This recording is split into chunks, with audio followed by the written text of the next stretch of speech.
दानाची देही उदास केले आशा पाश निवारुनी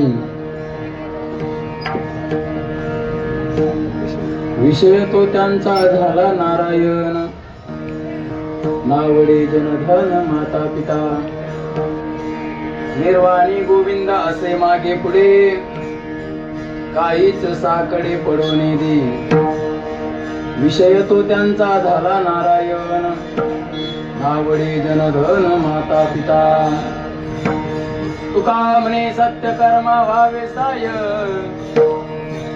घातलिया भय नरका जाणे विषय तो त्यांचा झाला नारायण नावडे जनधन माता पिता विठ्ठल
महायोग पीते भीमरथ्याम परम पुंडरीकाय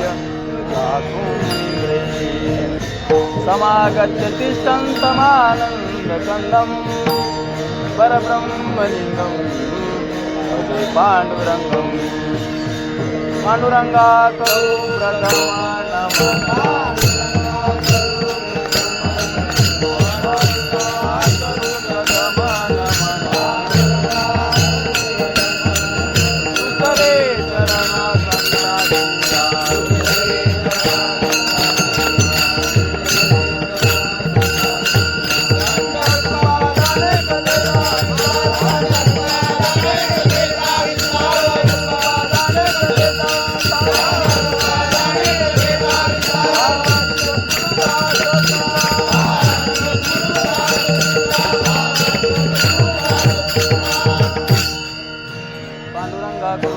नमः विसरे चरण संतांच्या त्यांच्या कृपादाने कथेचा विस्तारो बाबाजी सद्गुरु दासका ज्ञानेश्वर भगवान रत्न भगवान गोपानो भगवान ब्रह्म मुक्ताख्या ब्रह्मचित्कला नमो ज्ञानेश्वरा नमो ज्ञानेश्वरा नमो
ज्ञानेश्वरा नमो ज्ञानेश्वरा निवृत्ती उदारा सोपान देवा मुक्ताबाई नमो त्रिभुवन पावनी आद्य जननी देवाची दयाची केल्या स्मरण होय सकळ विद्यांचे अधिकरण श्रीची वंदो श्री चरण श्री गुरुचे ते नमस्कार होई आता अभिनवा विलासिनी जे चातुर्यार्थ कला कामिनी हे शारदा विष्णू मोहिनी नमस्कार की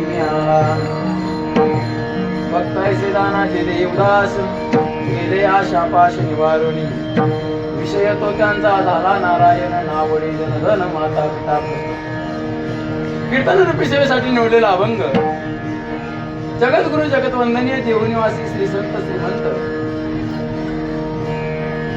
जगद्गुरु तुकोबाराय महाराजांच्या अभंग संहितेमधील फार नाही पण 4 चरणाचा अभंग सर्वांच्या अंतःकरणामध्ये विराजमान भगवान पंढरीनाथ परमात्म्याच्या सेवेसाठी भगवान ज्ञानोबरायच्या सेवेसाठी निवडलेला असून या अभंगाच्या द्वारा जगद्गुरु तुकोबाराय आपल्याला खऱ्या भक्तांचे लक्षण सांगतात.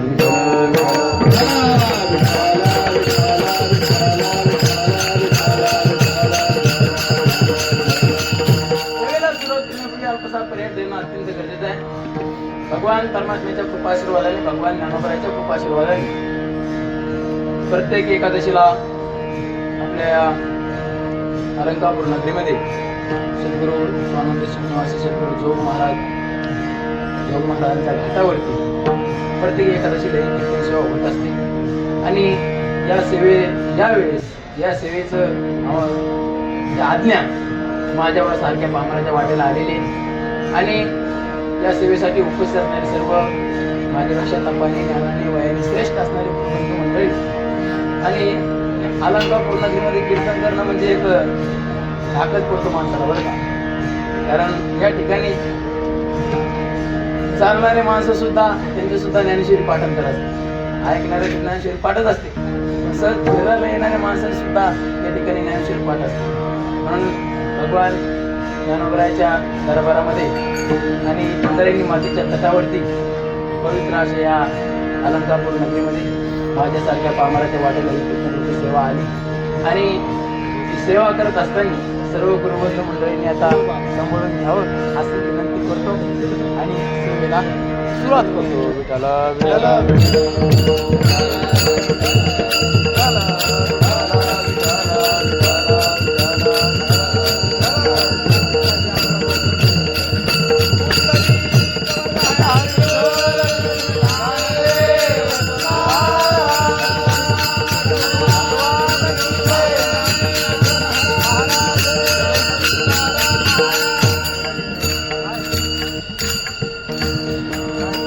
अलंकापूर नगरीचं असं वैशिष्ट्य आहे. या ठिकाणी ऐकणारे श्रोते सुद्धा त्यांची सुद्धा गाथाची गाथा ज्ञानेश्वरीची ज्ञानेश्वरी पाठ असते.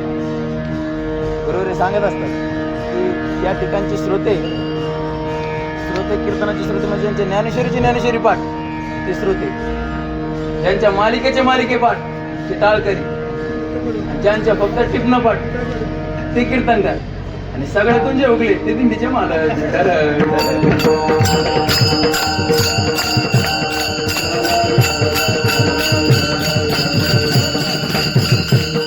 प्रस्तुत अभंगामध्ये जगद्गुरु तुकोबरा आपल्याला खऱ्या भक्तांची लक्षणं सांगतात.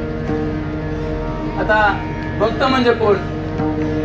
भक्त या शब्दाची जर उत्पत्ती आपण पाहिली, भक्त या शब्दामध्ये भजन करतो, भजन करणे, पूजन करणे. जो भगवान परमात्म्याचं भजन करतो तो भक्त. आणि अशा भक्तांचेही काही प्रकार आहेत. भगवान परमात्म्याने श्रीमद भगवद्गीतेच्या 7व्या अध्यायामध्ये काही भक्तांचे प्रकार सांगितले. भक्ताचे 4 प्रकार आहेत. भजन तेव्हा जना सुकृत अर्थो जिज्ञासुरार्थार्थी ज्ञानीचे बरदर्शन. पहिला आहे अर्थ, दुसरा आहे जिज्ञासू, तिसरा आहे अर्थार्थी आणि चौथा आहे ज्ञानी. असे 4 प्रकारचे भक्त आहेत. त्यामध्ये जे काही 3 प्रकार, पहिले 3 प्रकारचे भक्त आहेत ना, ते कोणत्या तरी काहीतरी मिळवण्यासाठी, इच्छा प्राप्त करण्यासाठी काय करतात? देवाचं भजन करतात. जो अर्थ भक्त आहे तो दुःख नाहीसं होण्यासाठी काय करतो? देवाचं भजन करतो. जो जिज्ञासू भक्त आहे तो जीव ब्रह्म एक ज्ञान होण्यासाठी काय करतो? देवाचं भजन करतो. जो अर्थार्थी तो पैसा मिळवण्याच्या हेतूने काय करतो? देवाचं भजन करतो.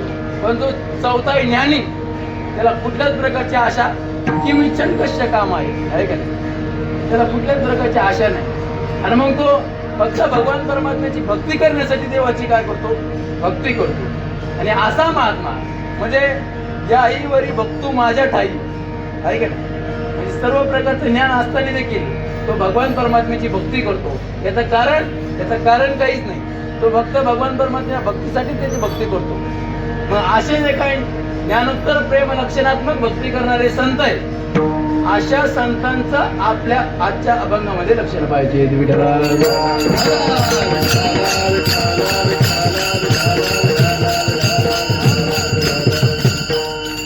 अशा संत महात्म्याचं असं भक्तांचं लक्षण आपण का जाणायचं? तर त्याचे काही फायदे.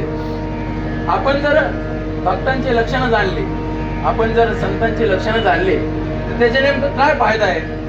संतांच्या लक्षणाचा जर आपण विचार केला तर अनेक प्रकारचे फायदे. सिद्धस्य लक्षण आणि साधकस्य साधन. सिद्धांचं लक्षण हे साधकासाठी काय? साधन असतं. आणि आपल्या संसारातील वर्णन करू आपल्या वाणीला जर थकवा प्राप्त झाला असेल आणि आपल्या त्या वाणीला जर विश्रांती प्राप्त करायची असेल तर आपण संतांचं वर्णन केलं पाहिजे. ऐके जे तर वाचा विसवे ते साधवतात. म्हणून संत महात्मे हे जीवनमुक्त महात्मे असतात आणि त्यांचं जर आपण वर्णन केलं तर आपल्याला सुद्धा मुक्तता प्राप्त होते. मुक्ता ते निर्धारिता लाभे आपुलीच मुक्तता. जैसे दिपे दिसे पाहता आपली वस्तू आहे का नाही? तैसे हरपले आपण ते पाहावे, संता ते पाहता दिवसावे, म्हणून वाणावे ऐकावे त्याची सता. आपलं हरवलेलं आत्मस्वरूप आपल्याला जर प्राप्त करायचं असेल तर या ओळीमध्ये 3 प्रकारचे साधनं ज्ञानोबरांनी सांगितले.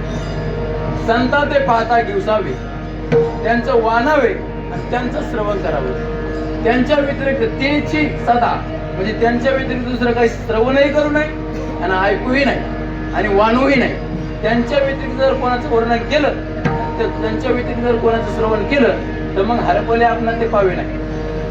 आपल्याला जर आपलं हरवलेलं आत्मस्वरूप प्राप्त करायचं असेल तर त्यांचं वर्णन केलं पाहिजे, त्यांचं श्रवण केलं पाहिजे आणि त्यांच्या जीवन चरित्राचं उच्चारण केलं पाहिजे. संतांचं वर्णन करणं अनेक प्रकारचे फायदे. संतांचं वर्णन करण्यामध्ये आपल्या जीवनातील जर पाप नाहीसा करायचं असेल, तुकामध्ये पापे जाती संताची आजपे, आपल्याला जर पुण्यवंत व्हायचं असेल, पुण्यवंत व्हावे पिता सजनाची नावे, पिता सजनाची नावे, पिता सजनाची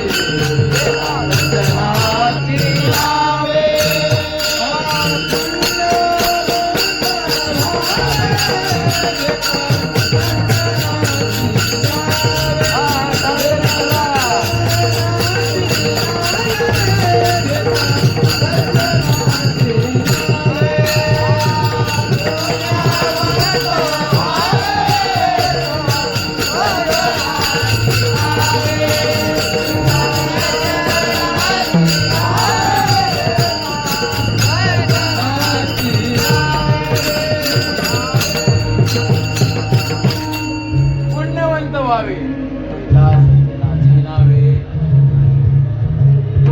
आपल्याला जर पुण्य प्राप्त करायचं असेल तर आपण काय केलं पाहिजे? संत महात्म्यांचं जीवन चरित्राचं उच्चारण केलं पाहिजे. म्हणून अशा संत महात्म्यांचं जीवन चरित्राचं उच्चारण केल्यानंतर, त्यांच्या लक्षणाचं उच्चारण केल्यानंतर अनेक प्रकारचे फायदे आपल्याला आहेत. आता एक घाट आहे, कोणाच्या मार्गीचं नसल्यामुळे सामुदायिक आरती क्षेत्र आहे. आता हे ज्याला कळायला पाहिजे त्याला कळायला पाहिजे. विठ्ठल विठ्ठल विठ्ठल.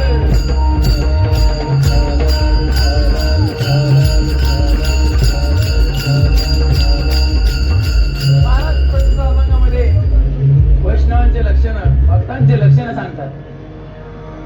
भक्तांचे लक्षण आपण का जाणायचे? भक्तांचे लक्षण आपण का जाणायचे? तर या जगामध्ये सर्वात श्रेष्ठ जर कोण असतील तर ते भक्त.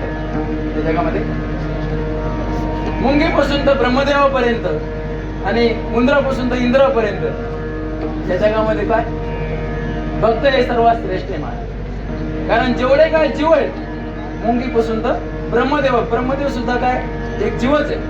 बरोबर आहे. पुरेकर बाबाच्या भाषेत सांगत झालं तर ब्रह्मदेव हे स्टँडर्ड जीव काय आहे का नाही? ब्रह्मदेव सुद्धा जीवच आहे, परंतु सर्वात मोठा जीव. आणि ते सर्व प्रकारचे जीव संत महात्म्यांच्या चरणावरती लोटांगण घालतात. ज्ञानोबराच्या चरणावरती काय करतात? लोटांगण घालतात. जगद्गुरु तुकोबरा म्हणतात की ब्रह्मादिक जैते तुम्हा वळण करी तर तुलने काय पुढे. ज्या ठिकाणी ब्रह्मादिक देव तुमच्या चरणावरती लोटांगण घालतात, तर मग इतर इंद्र चंद्र इतर सहजच घालतील, आहे का नाही? ब्रह्मादिक त्यांची वंदी पाय वनी, नाम घेता वदनी दोष झाला. पायवणी म्हणजे पायाचं पाणी, तसं गुळवणी म्हणजे गुळाचं पाणी, तसं पायवणी म्हणजे पायाचं पाणी. संत महात्मे, संत महात्म्यांच्या पायाच्या पाण्याला सुद्धा काय करतात? सर्व जीव वंदन करतात. ब्रह्मादिक त्यांची वंदी पायवणी, नाम घेता वदनी दोष.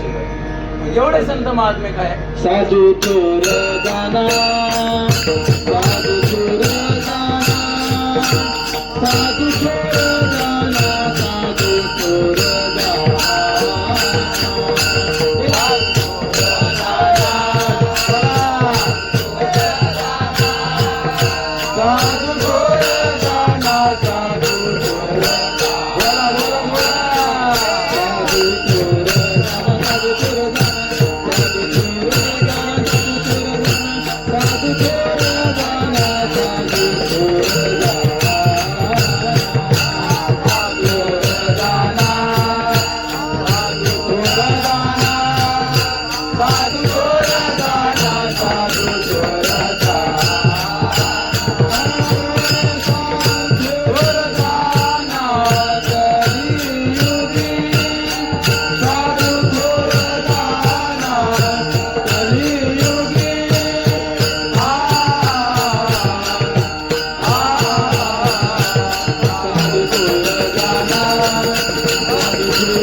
साधू थोरदाना, साधू थोरदाना, साधू थोरदाना करून तीनदा नामदेव महाराज म्हणले की साधू थोरदाना, साधू भूतकाळामध्ये थोरदाना, साधू वर्तमान काळामध्ये थोरदाना आणि साधू भविष्य काळामध्ये थोरदाना. म्हणून या जगामध्ये सर्वात श्रेष्ठ जर कोण असेल तर ते आहे भक्त. सर्व जीव त्यांच्या चरणातील लोटांगण घालतात म्हणून ते थोरा एवढंच नाही तर देव के देव महादेव ते सुद्धा काय करतात, त्यांच्या चरणाची माती आपल्या माथ्याला लावतात. भगवान शंकर सुद्धा चरणी चिरज वंदे शूळपाणी नाचते कीर्तनी त्यांच्या माता, आहे का नाही. भगवान शंकर सुद्धा काय करतात, संतांचे रजकन आपल्या माथ्याला लावतात. म्हणजे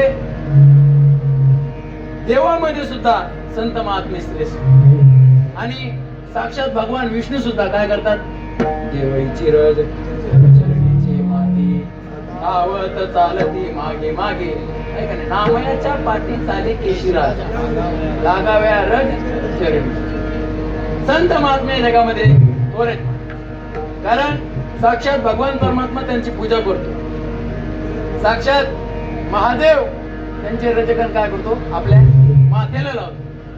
सर्व जग ज्या देवाची पूजा करतो तो देव भक्तांची पूजा करत असतो. ज्ञानोबरायांच्या समाधी प्रकरणामध्ये एक प्रमाण केलं की पूजुनी अक्षता लावणी, पूजिले अक्षता लावणी. बरं का, भगवान परमात्मा काय करतो, भक्तांची कशी पूजा करतो, पूजिले अक्षता लावणी टिळे उटी कर्पूर चंदनी ऐसा तो वैकुंठ भुवनी वैष्णवांशी पूजित असतो. भगवान परमात्मा वैकुंठामध्ये भक्तांची पूजा करतो. कसं, टिळे उटी कर्पूर चंदनी, चंदनाची उटी आणि चंदनाचे टिळे लावून काय करतो भगवान परमात्मा, वैष्णवांची पूजा करतो. सर्व जग ज्या देवाची पूजा करतो तो देव भगवान परमात्मा कोणाची पूजा करतो, भक्तांची पूजा करतो.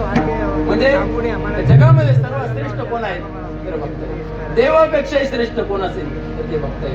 कारण कार्यत्वाच्या दृष्टीने जर पाहिलं तर जे कार्य देवालाही जमणार नाही ते कार्य संत महात्मा करून दाखवतात. हा, कार्यत्वाच्या दृष्टीने जर पाहिलं तर जे कार्य देवालाही जमणार नाही ते कार्य संत महात्मा करून दाखवतात.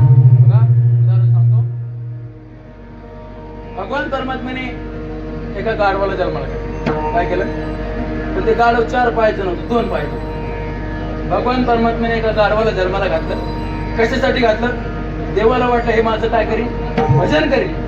ते गाढव ज्यावेळेस आपल्या आईच्या उदरामध्ये होते त्यावेळेस ते भगवान परमात्म्याला नवस करायचं, आठवीला पाय आम्हाला नवस, आहे का नाही, मी तुझं भजन करीन, मला एक वेळ काय कर त्या दुःखातून बाहेर काढ आणि असं केल्याच्या नंतर मी तुझं भजन करीन असं म्हटलं. आणि भगवान परमात्म्याने त्याला त्या गाढवाला काय केलं, त्या जगामध्ये आणलं. आणल्याच्या नंतर ते गाढव महाराज भगवान परमात्म्याला विसरल्याच्या नंतर देवाला वाटलं आता माझं भजन करीन, नंतर माझं भजन करीन.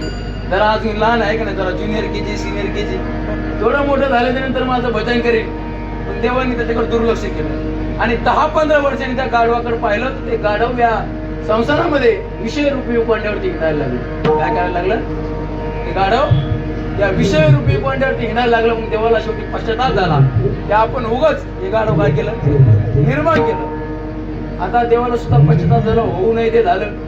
मग आता मला सांगा, देवाला वाटलं की आता या गाढवाचं आपल्याला घोडं करायचं, जमन का देवाला, जमन देवाला. त्या गाढवाचं घोडं करण्याचं सामर्थ्य देवामध्ये नाही महाराज, परंतु जे सामर्थ्य देवामध्ये नाही ते सामर्थ्य संत महात्मे म्हणतात की गाढवाचे घोडे आम्ही करू दृष्टी घोडे.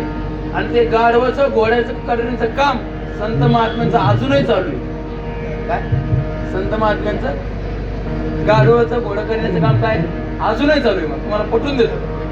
आता आपल्यासारखे जे काही गुरुजन मंडळी गावाकडे बरं का, इकडे नाही. आपल्यासारखी जे काही विद्यार्थी आळंदीला येतात त्यांना सर्वांना 10वी 12वीला 90 95 असे टक्के येतात. हा 100 असे टक्के जे आळंदीला विद्यार्थी येतात त्यांना 10वी 12वीला 90 95 100 असे मार्क असतात का? हा कोणते पोरं आळंदीला येतात? 35च्या खाली, 35 वाले बी नाही, 35 वाले पुढे ऍडमिशन घेतो. जो मार्क कोणाच्याच कमी नाही तो आळंदीला. मग आता आपण कार्यक्रमाच्या माध्यमातून गावोगावी फिरत असताना लोक आपल्याला म्हणतात, महाराज त्याला तुमच्या संग घेऊन जा. आम्ही म्हणत असतो काय करतात ते? काहीच करत नाही म्हणून घेऊन जा म्हणतो. हा म्हणजे जो गावातही नीट राहत नाही आणि दुसऱ्यालाही राहू देत नाही, तो शाळेतही नीट जात नाही, गेला तरी दुसऱ्याला नीट राहू देत नाही आणि अभ्यासाच्या बाबतीत एकदम ढग असा मुलगा, म्हणजे एकदम गाढव असा मुलगा ज्यावेळेस आळंदीला येतो, भगवान ज्ञानोबाच्या समाधीवरती डोकं ठेवतो, आळंदीची प्रदक्षिणा करतो, इंद्रायणीचं स्नान करतो, सद्गुरु जोग महाराज वारकरी शिक्षण संस्थेमध्ये अध्ययन करतो आणि सद्गुरु जोग महाराजांची कृपा त्याच्यावर होते, ज्ञानोबराची कृपा त्याच्यावर होते, ज्ञानोबराचा प्रसाद म्हणून मधुकरी मागून खातो, त्याची ज्ञानोबराची अशी त्याच्यावर कृपा होते. सर्व गाव त्या मुलाला गाढव म्हणत होतं. आज तो मुलगा जर गावाकडे गेला तर सर्व गाव त्याच्या पाया पडतं. एक गाढवाचं घोडं करण्याचं काम संतांचं अजूनही चालू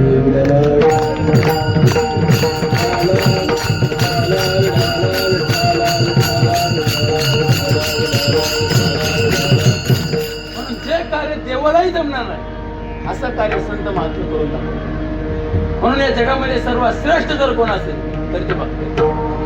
मग अशा भक्तांची लक्षणं आपण जाणली पाहिजे.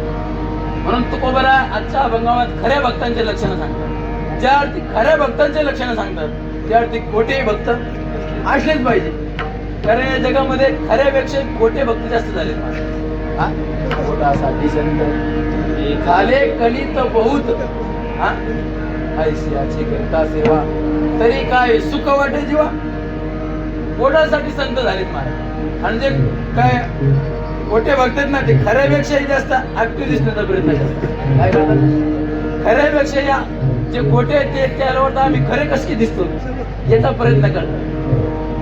म्हणून खऱ्यापेक्षा बी खोटे भक्त या जगामध्ये जास्त नाही. परंतु दोघंही दिसायला सारखे जरी दिसत असतील ना, दोघंही दिसायला काय करतात? सारखे दिसतात. परंतु दोघे सारखे आहेत का? दिसायला तरी माणसासारखे दिसत असतील तरी त्यांचं लौकिक महिमा आणि अलौकिक महिमा काय काही वेगळा आहे. जरी दह्यापासून तुपही निघत असेल, दही निघत असेल आणि ताकही निघत असेल तरी ताकाचा भाव वेगळा आहे आणि लोण्याचा भाव वेगळा आहे की नाही? लोण्याची अंगे दह्याची अंगे निघे ताक लोणी आहे की नाही? एका मुले दोन्ही मागू नये. दह्यापासून लोणीही निघतं आणि ताकही निघतं, परंतु दोघाचा भाव सारखा आहे का बाबा? नाही. तसंच तुका म्हणे तैसे संत आणि जन दोघांशी समान वजू नये. संत सुद्धा माणसासारखे दिसतात. आता ज्ञानोबा सुद्धा आपल्यासारखेच होते, परंतु त्यांचा महिमा मात्र काही अलौकिक अशा प्रकारचा होता. म्हणून संतही माणसासारखे दिसतात. संत नवती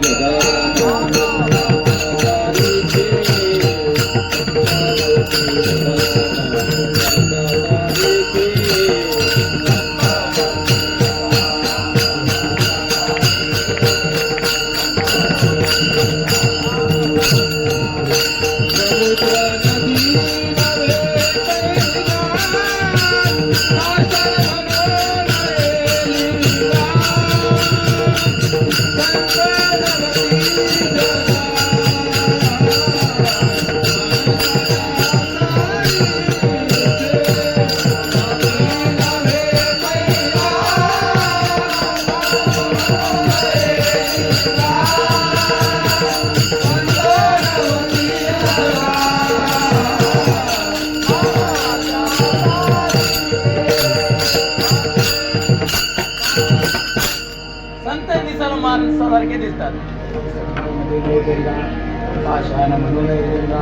संत नव्हती जगा माणसाच्या सारखी. संतही माणसासारखे दिसतात, परंतु त्यांच्या शक्तीच्या दृष्टीने जर पाहिलं तर माणसापेक्षा किती काय देवापेक्षाही श्रेष्ठ होते. म्हणून जे खोटे भक्त आहे ते सुद्धा खऱ्या भक्तासारखे काय करतात, आव्हानतात. आणि खरे भक्त आणि खोटे भक्त हे सामान्य माणसाला ओळखायला जड जाते. कारण जे खोटे भक्त असतात ना ते खऱ्यापेक्षा जास्त आव्हानाचा प्रयत्न करतात. जसं खोटं नाणं काय, खोटं नाणं खऱ्यापेक्षा जास्त चमकत नाही का. नानप्रभू म्हणतात जैसे का पुढे नाणे खऱ्याचे सारखेपणे आहे का नाही, डोळ्याची देखणे संशय घाली. जसं पुढं नाणं म्हणजे खोटं नाणं. आता सोनं असतं बघा, सोन्याचा भाव काय फार महाग झालं सोनं आता. परंतु सोनं जसं चमकत त्याच्यापेक्षा आणखीन चमकणारी वस्तू तर हरभत भेटते बाजारामध्ये, भेटते का नाही. हर माल 10 रुपये, सोन्या पिवळं 10 रुपये. सोन्यापेक्षा ते चमकतं ना, सोन्यापेक्षा पिवळा कलर देत आहे. पण जे चमकलं की लोक फसतात ना, आहे का. आणि म्हणून खरे भक्त आणि खोटे भक्त हे ओळखण्यासाठी सामान्य माणसाला जड जातं. जसं खोटं नाणं खऱ्या नाण्यापेक्षा जास्त चमकत, तसे खोटे भक्त खऱ्या भक्तापेक्षा काय जास्त आव आणण्याचा प्रयत्न करतात. जसं 50 रुपयाची नोट असेल खरी आणि खोटी 50 रुपयाची नोट, ती खोटीची 50 रुपयाची नोट असते ती खऱ्यापेक्षा जास्त कडक असते. खोटी 50 रुपयाची नोट खऱ्या नोटीपेक्षा जास्त कडक असते. परंतु यामध्ये ओळखण्याचा जो जाणकार पुरुष आहे त्याला मात्र हा भेद ओळखता येईल. जसं पैशामध्ये जर ओळख करायची असेल, खरा पैसा ओळखायचा असेल तर जाणकार मनुष्याकडे गेलं पाहिजे. तसे खरे भक्त आणि खोटे भक्त हे जर ओळखायचं असेल तर यामध्ये जो जाणकार आहे, भक्तामध्ये जो जाणकार आहे अशाकडे गेलं पाहिजे. सामान्य लोकांना ओळखण्यामध्ये कन्फ्युज होतं. म्हणून खरे भक्त कोणते आणि खोटे भक्त कोणते हे ओळखण्यासाठी जगद्गुरु तुकोबरायला प्रश्न केला की महाराज आम्हाला तर काय ओळखायला येत नाही, म्हणून आम्हाला तुम्ही सांगा की नेमकं आम्ही खरे भक्त कसे ओळखायचे आणि खोटे भक्त आम्ही कसे जाणावे. तर महाराज अभंगाच्या पडतांच्या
ज्यावेळेस लोकांना प्रश्न पडला की महाराज आम्ही खरे भक्त आणि खोटे भक्त आम्ही कसे ओळखावे, त्यावेळेस जगद्गुरु तुकोबरायने सांगितलं की भक्त ऐसे जाना जे खोटे भक्त असतात ना ते देवावरती खूप प्रेम करतात. काय करतात, फार नाजूकपणे करतात. जे तीर्थ घेतलं सर्दी होती ना, आरती घेतली उन्हाळा लागते चित्त ना. पण जे खरे भक्त असतात ते काय करतात, देवावरती उदास असतात. आता उदास म्हणजे काय, तर जे त्यावरती प्रेमही करत नाही, त्याचा द्वेषही करीत नाही, त्याच्या मधली जी अवस्था आहे उदास अशी. उदास म्हणजे त्या देहाची पर्वा न करत. काय देहाची पर्वा न करतात. संत महात्मे देहावरती प्रेमही करत नाही आणि देहाचा द्वेषही करत नाही. प्रेम का करत नाही तर त्यांना माहिती आहे की हा देह आपला नाही आणि जी वस्तू आपली नाही तिच्यावर माणसं प्रेम करत नाही, आहे का? संत महात्म्याला माहिती आहे की हा देह काय आपला नाही. मग हा देह कुणाचा आहे? कोणी म्हणतं देह काळाचा आहे, कोणी म्हणतं देह पाचाचा आहे का नाही? देह आहे पाचाचा आणि हिला उसना, आहे का? पंचमहाभूतापासून देह आपण काय? देह हे पाचाचे झाले कर्माचे गुणी गुंतले भव तसे चाके सुले जन्म मृत्यूचे. पंचमहाभूतापासून हा देह निर्माण झाला. गुरु रे भास्कर बाबा सांगत असतात की पृथ्वीपासून आपण हाड आणि त्वचा उसनी आणली, जलापासून आपण रक्त उसणं आणलेलं आहे. आपल्या पोटामध्ये जो जठर अग्नी आहे तो अग्नीचा भाग आहे. आपण जे श्वासोश्वास घेतो तो वायूचा भाग आहे. आणि आपण जे रोज जेवण करतो ना, जेवण ज्याच्यामध्ये साठवतो त्या आकाश, जे पोकळ जागा तो आकाशाचा भाग आहे. म्हणजे असं पंचमहाभूतापासून हे शरीर काय केलंय आपण उसणं आणलेलं आणि याला ग्रासन करण्याचं काम काळाचं आहे. काळू ग्रास तसे भूता, आहे का? म्हणून देह हे काळाचे आणि धन कुबेराचे.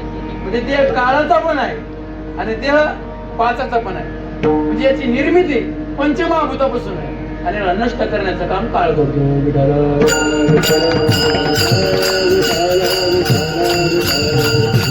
जो देह आपला नाही त्यावर संत महात्मे प्रेम करतील का? नाही करणार. संत महात्मे देहावरती प्रेम का करत नाही याचे आणखीन काही कारण आहे. या देहातून जर प्राण निघून गेला तर या देहाला जर आग्नी लागला त्याची राग होणार. याला जर कोल्या कुत्र्याने खाल्लं तर त्यांच्या पोटात जोर याची काय होणार आहे? विष्ठा होणार. आणि याला जर तसंच ठेवलं याच्यामध्ये काय होणार आहे? किडे आळे होणार. म्हणजे असे तुच्छ परिणाम कशाचे? या देहाचे. भगवान ज्ञानोबा वर्णन करतात, पायागी पडे तरी भस्म होऊन मुळे, खाले श्वानावर पडे तरी ते विष्ठा, या चुके दोन्ही कादा होय कुर्मीचा गुंगा, परिणामी कपी ध्वजा कशुला. ते विपाय आगी पडे तरी भस्म होऊन मुळे. याला जर आगनी लागला त्याची काय होणार आहे? राख होणार. झाले श्वानावर पडी तरी ते विष्ठा, या चुके दोन्ही कादा होय कुर्मीचा पुंजा. कुर्मी म्हणजे किडे. काय? या देहाला जर कोल्या कुत्र्याने खाल्लं नाही, आगनी लावलं नाही, कसा उघड्यावर ठेवलं ते काय होणार आहे? आळ्या होणार. मग असे तुच्छ परिणाम या देहाचे. संत महात्मे देवावरती प्रेम करतील का? नाही का? संत महात्मे देवावरती प्रेम का करत नाही त्याचे आणखी नाही काही कारण. या देहामागे 3 प्रकारचे नाश आहे. परता नाश आहे, आश्रय नाश आहे आणि स्वभाव नाश आहे. या देहाला दुसऱ्याकडून धोका आहे. आपण जर गाडीवर प्रवास केला तर गाडीचा जर ऍक्सिडेंट झाला तर गाडी नष्ट होते आणि आपणही नष्ट होतो. बरं नाही काय झालं तरी एक ना एक दिवस स्वभावाचं हे शरीर काय होणार आहे? जाणारच आहे. म्हणून संत महात्मे देवावरती उदास आहे. का उदास आहे याच्या आणखी नाही काही कारण आहे. या देहाला 2 प्रकारचे अभाव आहे. या देहाला प्राग अभाव आहे आणि या देहाला प्रध्वंस अभाव. या देह निर्माण होण्याच्या अगोदर होता का? नव्हता. म्हणजे देहाला काय? प्राग अभाव. आणि देह नष्ट झाल्याच्या नंतर राहणार आहे का? नाही. याला प्रध्वंस अभाव. 2 अभावाचा प्रतियोग हा देह असल्यामुळे संत महात्मे त्यावर प्रेम करत नाही.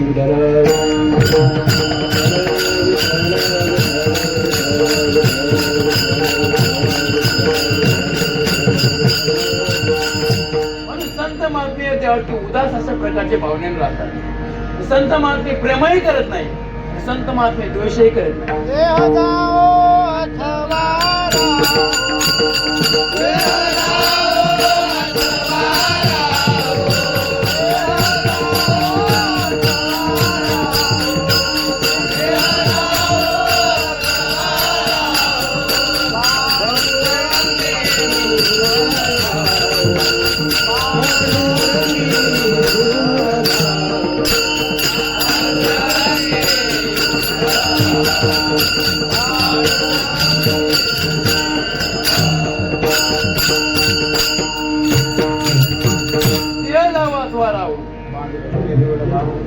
सतत भगवान परमात्म्याच्या चरणामध्ये भजनामध्ये तल्लीन असतात. त्याचं भान त्यांना नसतं. म्हणून संत महात्मे देवावरती प्रेम करीत नाही, द्वेष का करीत नाही? कारण हे देह भगवान परमात्म्या प्राप्तीचं साधन आहे.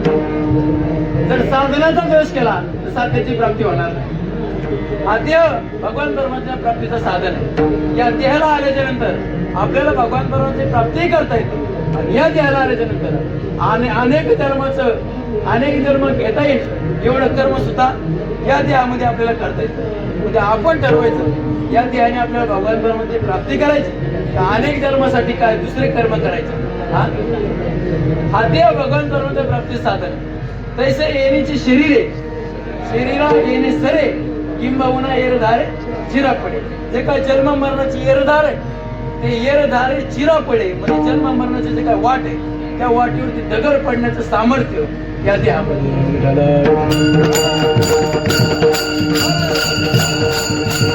संत महात्मे देहाचा द्वेषही करत नाही. कारण जेणे तू जोडसी नारायण नासे जीवपण भवरोग ज्यासाठी आधी लती काय दिलेला आहे. म्हणून संत महात्मे देहाचा द्वेषही करेल. या देहावरती प्रेमही करू नये देहाचा द्वेषही करू नये म्हणून जगद्गुरु तुकोबारायांनी नाटाच्या प्रकरणामध्ये एक अभंग लिहिलाय. जर या देहाचं प्रेम करणारा व्यक्ती असेल तर त्याच्यासाठी जगद्गुरु तुकोबारा सांगतात की शरीर दुःखाचे कोठार शरीर रोगाचे भांडार शरीर दुर्गंधीचे धार नाही अपवित्र शरीर आहे. आणि एखादा जर देहाचा द्वेष करणार असेल तर त्याच्यासाठी शरीर उत्तम चांगले शरीर सुखाचे वसुले शरीर साध्य होय केले शरीर साधले परब्रह्म.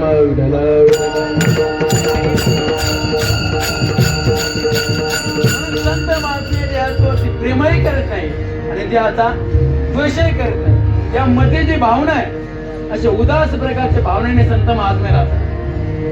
म्हणून जे देहावरती उदास आहे ते भक्त असं जर आपण लक्षण केलं तर या लक्षणामध्ये अतिव्याप्ती नावाचा दोष म्हणता.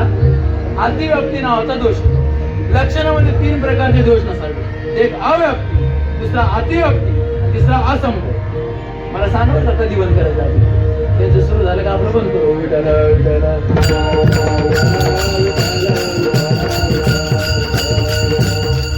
तुकोबारायांनी भक्तांचं लक्षण केलं की जे देहावरती उदास आहे ते कोण आहे भक्त आहे.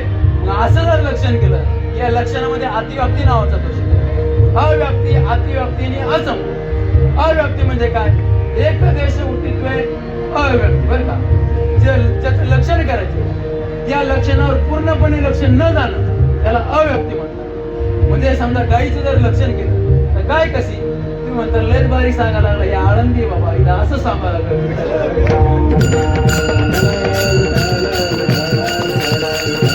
गायीचं जर लक्षण केलं तर गाय म्हणजे काय कपिलत्वम गोतो आहे का नाही. जी काळी आहे ती गाय. मग जी काळी आहे ती गाय असं जर गायचं लक्षण केलं तर गाय फक्त काळीच असते का पांढरी गाय नसते का असते ना तांबडी. मग जे काळ्या गायीवर लक्षण केलं ते पांढऱ्या गायीवर जातं का नाही जात. लक्षण कमी पडतं त्याला अव्याप्ती म्हणतात. अतिव्याप्ती म्हणजे काय की लक्षावरती लक्ष जातं पण जे लक्ष नाही अशा लक्षणावर सुद्धा काय करतात लक्षण जातं. म्हणजे मग गायीचं लक्षण केलं शृंगित्वम गोतो म्हणजे ज्याला शिंग आहे ती गाय. मग गायीला शिंग आहे परंतु बैलाला सुद्धा शिंग आहे मग बैलाला सुद्धा गाय म्हणावं लागेल म्हशीला सुद्धा शेळीला सुद्धा गाय म्हणावं लागेल. मग याला अतिव्याप्ती नावाचा दोष होतो. आणि असंभव म्हणजे जे लक्षावरती जातच नाही. म्हणजे एक अशक्तित्वम होतो एक शक्तित्व म्हणजे खुर. गाईला एक खुर आहे असं जर गाईचं लक्षण केलं तर ते गाईवर जातं का नाही जात. कारण गाईला 2 खुर आहे. गाईच्या एका पायाला 2 खुर आहेत. एक खुर पडला असते गद्याला घोड्याला गाड्याला गदंगाळ एक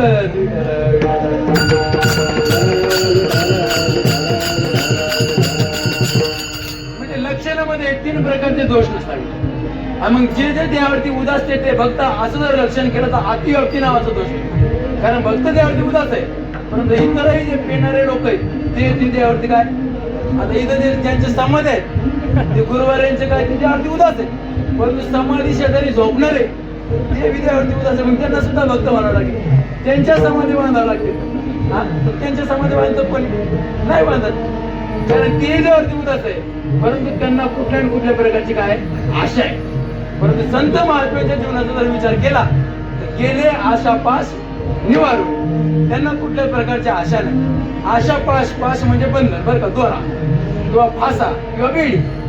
आशा ही दुःखाला बंधनाला कारणीभूत आहे आणि संतांना या संसाराची कुठल्याच प्रकारची आशा नाही. गेले आशापाश निवारून म्हणते जाळून किंवा वारून गेले असं नाही म्हणत, निवारून गेले. निवारून गेले, निवारण या शब्दामध्ये नि हा उपसर्ग आहे आणि उरुवार आहे ती धातू आहे दशमगणाचा. निवारती म्हणजे बाजूला करणं. संत महात्म्यांची जी आशा आहे ती त्यांनी संसारातून बाजूला केली. त्यांना आशा नाही असं नाही बरं का, कारण हेची दान देगा देवा ही काय आशाच आहे. हेची व्हावी माझी आस आहे का नाही. आयशियाचा संग देणारा येणार ही काय आशाच आहे. देवा वसे चित्ती त्याची घडावी संगती ऐसे आवडते मना देवा पुरवावी वासना. संत महात्म्यांना आशा आहे, आशा जळून गेली असं नाही, त्यांना आशा आहे परंतु त्यांना संसारातील आशा नाही. त्यांना कुठली आशा आहे, परमार्थातली आशा आहे, भगवान परमात्म्याची आशा आहे. कारण जोपर्यंत देह आहे तोपर्यंत माणसाला आशा आहे. कारण आशा ही वासनेपासून जन्माला घेते, वासना ही आवडीपासून निर्माण होते, आवड ही मनाला असते. मन हे अंतकरणाचा भाग आहे आणि अंतकरण ही जीवाची उपाधी.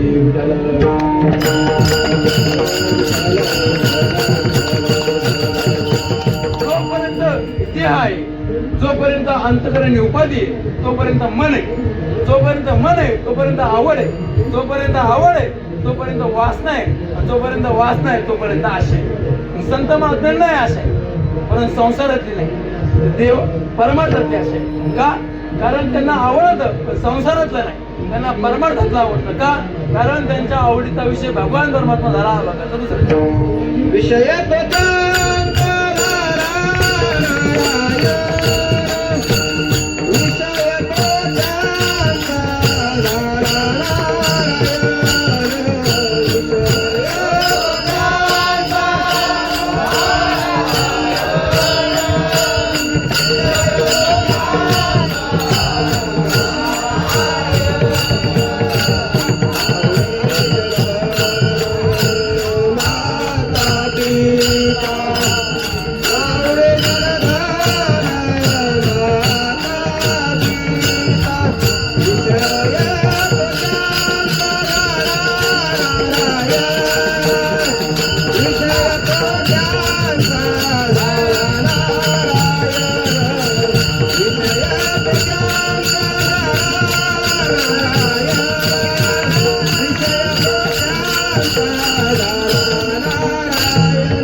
आवडे जनधन माता. त्यांचा आवडीचा विषय संसार नसून भगवान परमात्मा. नारायण म्हणजे काय? नार म्हणजे पाणी आणि आयन म्हणजे राहण्याचं स्थान. पाणी हे त्याचं राहण्याचं स्थान आहे असं भगवान परमात्मा. आणि भगवान परमात्मा त्यांचा आवडीचा विषय झाला आणि त्या भगवान परमात्म्याला सोडून त्यांना जर काही दिलं तरी ते त्यांना आवडत नाही. त्यांना जर इंद्रादी भोग दिले तर इंद्राधिक भोग भोग नव्हे तो भवर आहे का नाही. सार्वभौम राज त्याची नव्हे काही गाज. पण त्यांना काही दिलं, भगवान परमात्मा सोडून जर त्यांना काही दिलं तरी सुद्धा ते त्यांना आवडत नाही. तुका म्हणे हरिवीन त्याची वाटे अवघा शीन. भगवान परमात्म्याशिवाय तुम्ही जे जे त्यांना देतात ते त्यांना शीन वाटतं. म्हणजे देवाशिवाय त्यांना दुसरं काही आवडत नाही. आपल्यालाही देव आवडतो परंतु आपल्याला देवाबरोबर आणखीनही काही आवडतं आहे का नाही. परंतु संत महात्म्याला वैष्णव तो जया अवघी देवावरी माया. अवघी शब्द वापरला की संपूर्ण प्रेम ज्याचं देवावर आहे त्याला काय भक्त म्हणते. आणि अशा भक्तामध्ये जर त्यांना परमार्थामध्ये बंधन करण्यासाठी जन आलं, धन आलं, माता आणि पिता आली तर ते देखील त्यांना आवडत नाही. नावडे जन, नावडे धन आणि नावडे माता पिता. तुम्ही म्हणतात जन नावडे म्हणजे कसं काय जगाचा उद्धार होईल. तर तुकोबारायाने माणसाचा त्याग केला ते जगाचा उद्धार कोण करेल. परंतु जन कोणते नावडे? जे लोक परमार्थामध्ये विरोध करतात म्हणजे दुष्ट प्रवृत्तीचे जे लोक आहेत ते लोक त्यांना आवडत नाही. दुर्जनाचे भय धरावे त्या परी मिसळल्यावरी धावे श्वान. म्हणजे जसं मिसळल्यावर कुत्रं जसं धावतं, मिसळलेलं कुत्र्याजवळ कोण जातं का? लांबून पळतं. तसंच दुर्जनाचं भय धरलं पाहिजे. हे दुर्जन लोक काय करतात? परमार्थ करणाऱ्याला सुद्धा नाव ठेवतात आणि संसार करण्याला सुद्धा नाव ठेवतात. हे कसे असू द्या मला, जे दुर्जन व्यक्ती तो सामान्य माणसाला काय करतात? नाव ठेवतात. एखाद्यावर जास्त बोलत असेल त्याला सुद्धा नाव ठेवतात आणि कमी बोलणार असेल त्याला सुद्धा काय करतात? नाव ठेवतात. बहु बोलत जाता म्हणते हा वाचाळ, आणि न बोलता तरी म्हणती गर्वी. भेटीशी न जाता म्हणते हा निष्ठुर, आणि येता जाता घर बुडविले. एखादं जर भेटीला जात नसेल कोणाची एकमेकाच्या, तर त्याला म्हणतात निष्ठुर काळजाचा मनुष्य आहे. पण एखादं जर रोजच त्याच्या घरी उठलं सुटलं घरी जात असेल तर त्याला म्हणतात येता जाता घर बुडविले. म्हणजे असे दोन्ही गुणे बोलणारे लोक आहेत. म्हणजे अशी दुर्जन लोकांचा काय करा? तुकोबाला म्हणतात त्याग केला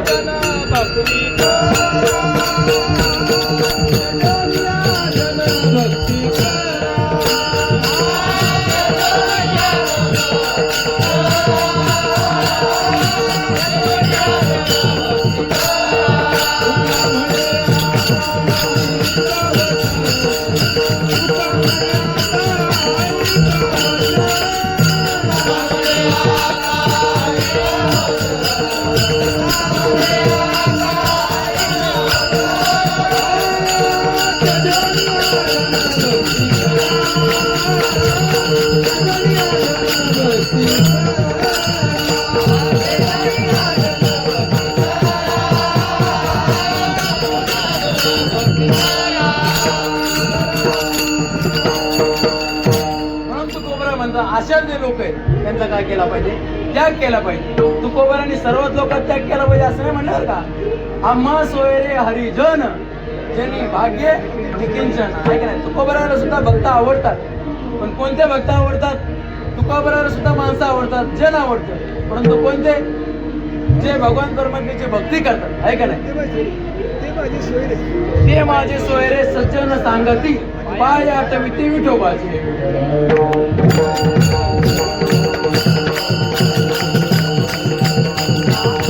असे संत महात्मे जर घरी आले तुकोबारा म्हणतात की साधू संत येते घरा तोची दिवाळी दसरा. आणि दुर्जन लोक घरी आले की दुर्जन लोक येते घरा आणि दार खिडक्या बंद करा.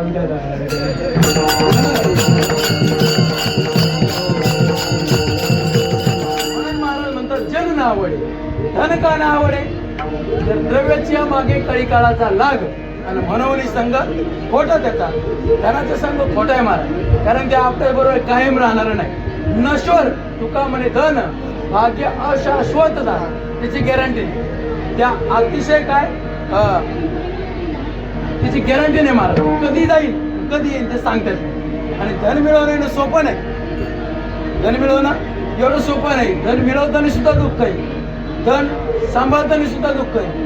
खर्च झालं तरी हरपलं तरी दुःखच आहे.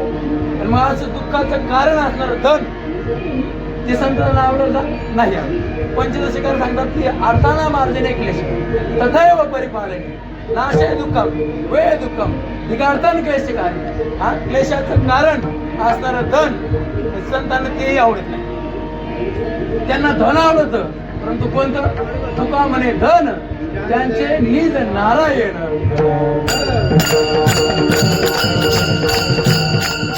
वरील धन साधू संतांना आवडत नाही. ज्यावेळेस आपल्याला सद्गुरू जोग महाराजांचा प्रसंग माहिती, 1,00,000 जोग महाराजांना दिले पण त्यांनी घेतले नाही. का? कारण त्यांना धन आवडत नाही.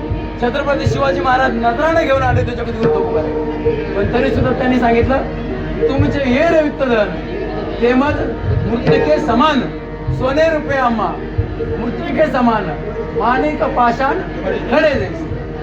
पण आता आपण असं म्हणत नाही की सोने रुपये आम्हा मृत्तिके समान. सोने रुपये आम्हा आणि मृत्तिके समान तुम्हा.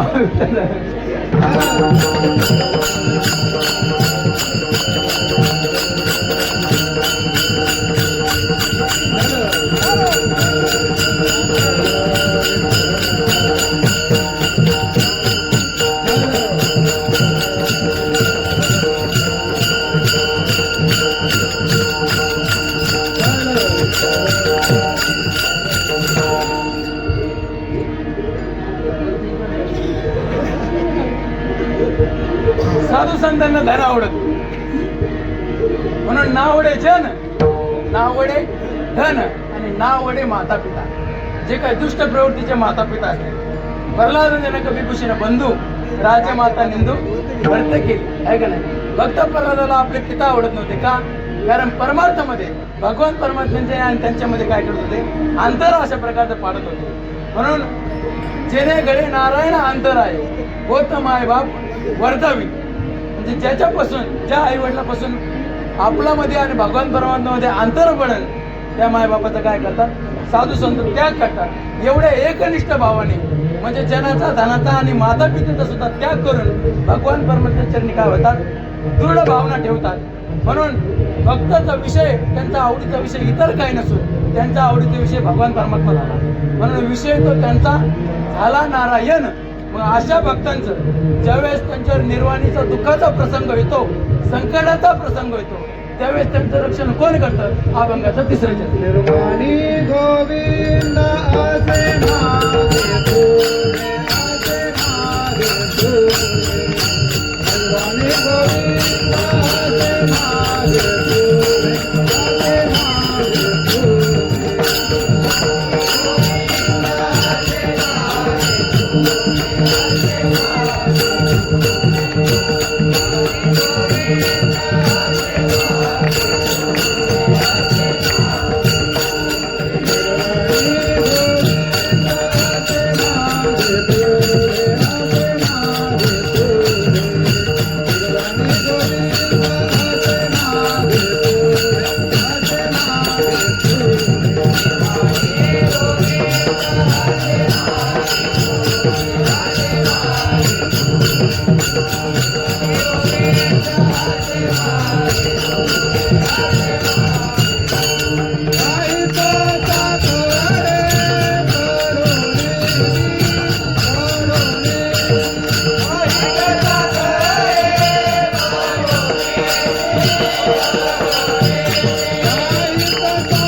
ज्यावेळेस भक्तांवरती निर्वाणीचा प्रसंग येतो, दुःखाचा प्रसंग येतो, त्यावेळेस त्यांचं रक्षण भगवान परमात्मा करतो. मागं उभा राहून कोणाचं रक्षण केलं आणि पुढे उभा राहून कोणाचं रक्षण केलं. युद्धामध्ये भगवान परमात्म्याने पुढे उभा राहून अर्जुनाचं रक्षण केलं आणि ज्यावेळेस वस्त्र हरण होत होतं त्यावेळेस पाठीमागं उभा राहून कोणाचं रक्षण केलं, द्रौपदी मातेचं रक्षण केलं. आणि कुठल्याच प्रकारचं संकट कोणं भगवान परमात्मा आपल्याला भक्तांना पडू देत नाही. परंतु भगवान परमात्मा कोणत्या भक्तांचं रक्षण करतो, कोणत्या भक्तांना सांभाळतो? जे भक्त सत्कर्म करतात आणि सत्कर्म करणाऱ्याला सहाय्य करतात, अशा भक्तांचं देव मागं पुढं उभा राहून रक्षण करतो.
तुका म्हणे सत्य कर्मा व्हावे सारे.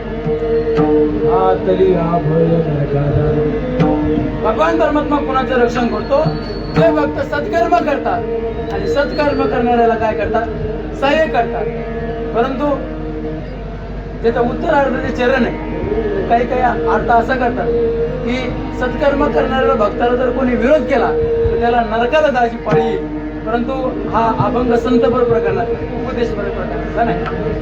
असं गुरुवर्य बाबांनी मी शंका विचारली होती, त्यावेळेस बाबांनी सुद्धा हे सांगितलं की अभंग संतपर प्रकरणातला आहे आणि म्हणजे भक्ताला नरकात जाण्याची जरी पाळी आली तरी ते सत्कर्म करतात आणि सत्कर्म करणाऱ्याला सहाय्य करतात. अशा भक्तांचा देव काय करतो?